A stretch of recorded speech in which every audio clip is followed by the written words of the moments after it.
Nous, au moins, tu sais, je veux dire, on est honnête, voilà. Mais toi, franchement, occupe-toi de ta maman, ma chérie.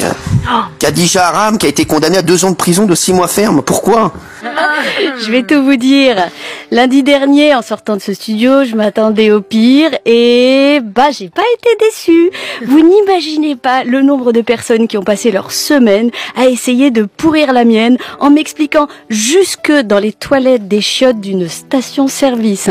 Je cite: « Et toi, vas-y, salope, arrête d'embêter Cyril et occupe-toi plutôt de ta mère !» Alors non, cette imitation n'est pas prolophobe, elle parlait vraiment comme ça. Eh bien, à tous ceux qui me rabâchent que ma mère mériterait de passer le reste de ses jours en prison, j'aimerais leur dire que je suis d'accord avec eux.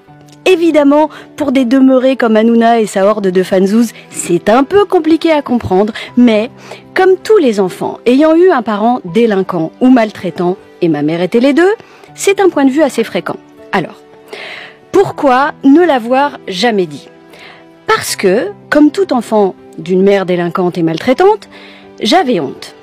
C'est idiot, hein? Mais voilà, ça fait près de 50 ans que j'ai honte. C'est pourquoi, la semaine dernière, quand Cyril Hanouna et sa bande de dégénérés consanguins ont tenté de me faire taire et de m'humilier en me faisant porter les condamnations de ma génitrice, j'ai fait ce qu'ils ne font jamais. J'ai réfléchi. Et je me suis dit qu'à l'approche de la ménopause, ne me demandez pas pourquoi c'est lié, que je pouvais profiter de l'occasion pour décider de me débarrasser de la culpabilité d'avoir eu une mère délinquante et maltraitante. Attention, j'ai toujours pensé que personne n'est responsable des actes de ses parents et que la seule chose que l'on peut reprocher à quelqu'un, c'est de reprendre à son compte l'héritage moisi de ses parents. Un peu comme une fille reprendrait l'héritage politique d'une petite entreprise familiale telle que celle que Jean-Marie Le Pen a léguée à sa fille Marine. En disant ça, je ne dis rien de plus que on n'est responsable que de ses actes et reprendre les rênes d'un parti fondé par d'anciens collabos est un acte, voter pour ce parti en est un autre, mais avoir eu une mère maltraitante n'en est pas un.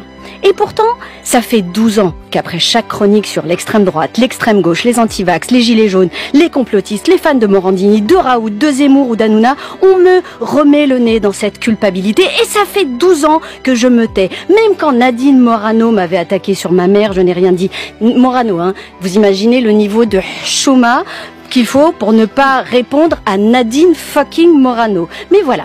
Maintenant, c'est fini. Et lorsqu'Hanouna m'explique... Sophia, franchement, occupe-toi de ta maman, ma chérie, qui a été condamnée à 2 ans de prison de 6 mois ferme. Sophia, t'as déjà du boulot avec ta famille, lâche-nous.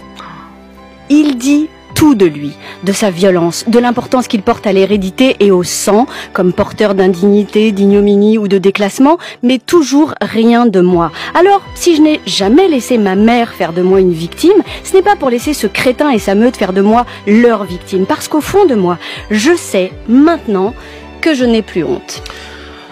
Bravo.